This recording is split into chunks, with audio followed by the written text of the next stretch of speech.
Salut à tous et bienvenue dans les aventures d'un Aspie Boy. Je suis Mikoulou et je vous présente les aventures que je peux avoir étant moi-même atteint du trouble du spectre de l'autisme ainsi que divers troubles associés. Sur cette chaîne, donc, je vous parlerai des différents symptômes des troubles de spectre de l'autisme ainsi que des troubles associés et des différentes aventures que je peux avoir avec ça. Et aujourd'hui, pour cet premier épisode technique, on va parler de la mémoire. C'est parti!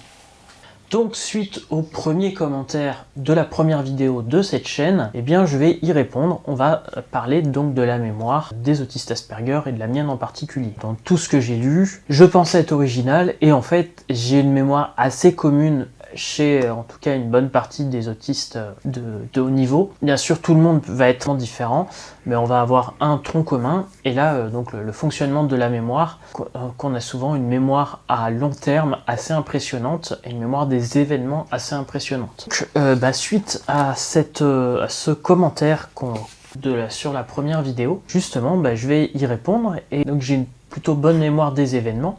Et cette personne m'a demandé quand est-ce qu'on s'était rencontrés pour la première fois. C'était quelqu'un que j'ai déjà rencontré en vrai. Et en fait, c'est pas compliqué. C'était il y a maintenant presque 20 ans. Je passais en première. Ça avait été très compliqué pour moi pour passer en première. Non pas que je comprenais pas ce qui se passait en cours, mais bon, j'avais des soucis de fatigue, de gros soucis d'organisation et plein de choses qui faisaient que, voilà, à la dernière minute, je me suis retrouvé en seconde à ce que mes parents aient besoin de faire le forcing pour que je puisse passer en première S. Mais pour avoir ce droit de passer en première S, donc il a fallu que j'aille dans un truc de rattrapage scolaire qui était objectif maths. Je venais de faire une colo l'été et puis surtout ça me permettait aussi de rencontrer quelques personnes assez atypiques avec qui j'arrivais à parler, puisque au lycée j'avais très peu d'amis, j'avais beaucoup de difficultés à me faire des amis, toujours le cas en général. Je me suis retrouvé là à partir en colo, voilà, on se retrouve dans le train. Et dans le train, moi j'étais bien sûr toujours un peu dans mon monde avec mes bouquins, d'un côté mes revues informatiques, et de l'autre côté, mon Walkman. Et puis quelqu'un est venu vers moi, je savais plus si c'était à cause de mon Walkman et des revues informatiques. Voilà, il me l'a dit ici en réponse de la commentaire de la vidéo. C'était avec mes revues informatiques, c'était justement une revue, je dois encore l'avoir quelque part, malheureusement il a fallu que je la retrouve en ligne. C'était le login sur fonctionnement, les algorithmes des jeux d'échecs. Notamment, puis ça parlait aussi de Linux et d'autres choses. C'était une revue que j'aimais beaucoup, puisque en fait on parlait de systèmes alternatifs, de programmation, d'algorithmes, donc voilà, des choses atypiques en informatique, donc que des choses qui m'intéressent. Et là, un truc assez avancé, c'était sur les jeux d'échecs. Donc voilà, Samuel est venu me poser la question, et puis on est parti là-dessus sur Linux, et puis sur aussi d'autres trucs, je pense en tout cas on a rapidement parlé aussi de photographie et surtout de Photoshop, puisque c'est grâce à lui que j'ai pu tester en tout cas Photoshop 7, parce qu'à l'époque j'avais juste les disquettes de Photoshop 3, Photoshop 7 et Premiere Pro 1. Oui, vous ne rêvez pas, on s'est bien échangé les versions démo qui fonctionnaient comme maintenant, pour ceux qui connaissent un peu le truc, ça n'a pas changé, maintenant je fais toujours des vidéos. Et puis j'utilise toujours Photoshop, je donne des formations. Maintenant j'ai une vraie licence, hein. Je paye mon abonnement, j'ai pas de licence Premiere parce que je n'utilise plus Premiere. Mais par contre j'utilise toujours Photoshop, donc c'est assez amusant de voir que déjà à l'époque on en avait parlé dans le train pour aller là en colo. Et j'ai vraiment ce souvenir là de voir les différentes personnes qui étaient avec moi à ce moment-là. Dans le train, on était dans un compartiment, dans un train corail. Alors j'ai du mal par contre à me souvenir si c'était le train de jour ou un train de nuit, je crois que c'était un train de nuit. Et justement, moi j'avais pas souvenir, j'étais dans mon monde et tout ça, et Samuel m'a dit, mais il y avait une animatrice, et l'animatrice me regardait avec des gros yeux, enfin voilà, et les autres aussi. Moi j'avais pas souvenir de ça, je me rendais pas compte, je me rendais compte que j'avais beaucoup de mal à m'intégrer, et je me rendais pas compte que c'est parce que j'étais complètement dans mon monde. Vous imaginez un gamin de 16 ans qui est en train de lire des bouquins sur comment fonctionne l'algorithme d'un jeu d'échecs, comment programmer un jeu d'échecs sous Linux. Quand il vient faire un stage de rattrapage de maths, il y a peut-être un décalage, il y a un truc qui va pas. J'ai souvenir de la scène où je lisais ça, où j'ai rencontré Samuel, j'ai pas du tout souvenir par contre des émotions des gens. Puis c'est un truc que je vais avoir du mal à comprendre. Et donc voilà, et donc ça c'était juste une scène, mais j'ai souvenir d'énormément de scènes et je peux me souvenir des dates assez précisément, alors pas au jour près, mais très souvent mes parents, ma famille demandent est-ce que tu te souviens quand est-ce qu'on a été à tel endroit? Je fais oui, bah ça c'était en 87, ça c'était en 92, notamment même par exemple, des fois je me réécoute des musiques et je me suis dit la première fois que je l'ai écouté, on partait à Royan, c'était en juillet 1990, et on l'écoutait sur une cassette qu'on nous avait donnée, qui était une Sony FN.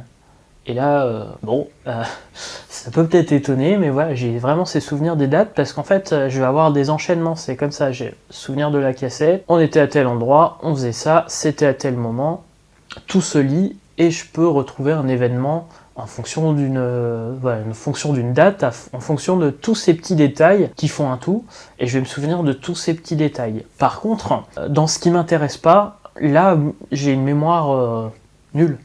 Une mémoire à court terme, s'il faut que je me remémore un numéro de téléphone, par exemple pour appeler quelqu'un alors que ça me stresse, eh bien le numéro de téléphone ne rentrera pas. Idem quand j'étais à l'école pour les poésies qui m'intéressaient pas, ça ne rentrait pas. Ça va vraiment être la mémoire à long terme.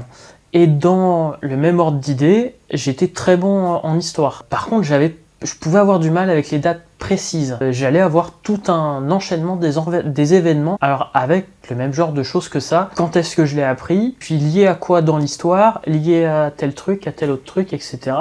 Ce qui fait que je vais être très bon en histoire, et puis là, en vous parlant aussi, c'est pareil, je suis passionné de vieux appareils photo, de vieilles cassettes audio et tout ça, et ça va être la même chose. Je vais être capable de dire, cet objectif-là doit dater d'à peu près 77, 78. Pourquoi? Eh bien parce que c'était à ce moment-là que Pentax a sorti tel appareil photo sur telle monture, et ça faisait partie de ce moment-là où il se passait tout ce genre de choses. Donc selon les trucs, ça peut être à 2 ans près ou ça peut être à l'année près. Ça c'est la partie technique. Une mémoire des événements, des détails qui est assez impressionnante, et si mes souvenirs sont bons, c'est commun à un certain nombre d'autistes de haut niveau, comme on peut avoir aussi une bonne mémoire des langues, bonne mémoire sur pas mal de choses, donc la mémoire à long terme. Mais par contre, il faut que le sujet nous intéresse. Alors là, ça peut être lié aussi à mon souci qui est souvent lié à l'autisme d'ailleurs, de troubles de déficit de l'attention, où un truc qui nous passionne, ça va rentrer bien là-dedans. Alors si ça ne nous passionne pas, on va pas réussir à s'y mettre. Et surtout, quand on va réussir à faire le truc, là je parle en ce moment notamment des sites internet où le CSS ça ne rentre pas, il faut que j'ai ma doc à côté, ça ne rentre pas, je perds un temps fou. Par contre, un truc qui m'intéresse, quelque chose en rapport avec le noyau Linux ou un système BIOS par exemple, je vais me souvenir des noms des librairies, ce genre de choses par cœur parce que ça m'intéresse. Ce qui m'intéresse pas, et ben là le trouble de déficit de l'attention va rentrer en compte. Premièrement, je vais pas réussir à me concentrer dessus, et 2, ça ne va pas rentrer. Et c'était aussi ce qui m'a posé problème. On revient sur le début, sur le fait que au lycée ça a été très très compliqué. J'ai été très bon en histoire, je suis resté toujours très bon en histoire. Des fois on apprenait des trucs et je me souviens de rien, mais vraiment rien, à part le fait que je faisais tout pour éviter le ballon. Mais j'ai aucun souvenir de même la partie technique qu'on a pu apprendre en sport, ça n'est pas rentré du tout. Enfin, je me souviens des détails, de comment étaient habillés les gens. Par exemple, ce survêt là, plusieurs personnes l'avaient quand j'étais en 6e et 5e. Donc ça, je peux avoir ce genre de souvenirs, mais alors par contre, ce qui m'intéresse pas ne rentre pas. Voilà pour cet épisode aujourd'hui sur la mémoire. Donc, comme je vous disais, c'est mon cas perso, mais je pense qu'un certain nombre de personnes vont être dans le même cas. C'est quelque chose que j'ai lu, qui est assez commun et à l'autisme, et aussi ceux qui ont trouble de déficit de l'attention. Je pense que ça doit être lié à ceux qui ont les deux. Mais par contre, oui, le fait d'avoir les deux, ça donne souvent une mémoire impressionnante pour des personnes normales, mais une mémoire très sélective. Ce qui nous intéresse pas, c'est pas la peine, ça rentre pas. Voilà pour cet épisode, j'espère que ça vous aura intéressé, et je vous dis à très bientôt pour un nouvel épisode des aventures d'un Aspie Boy.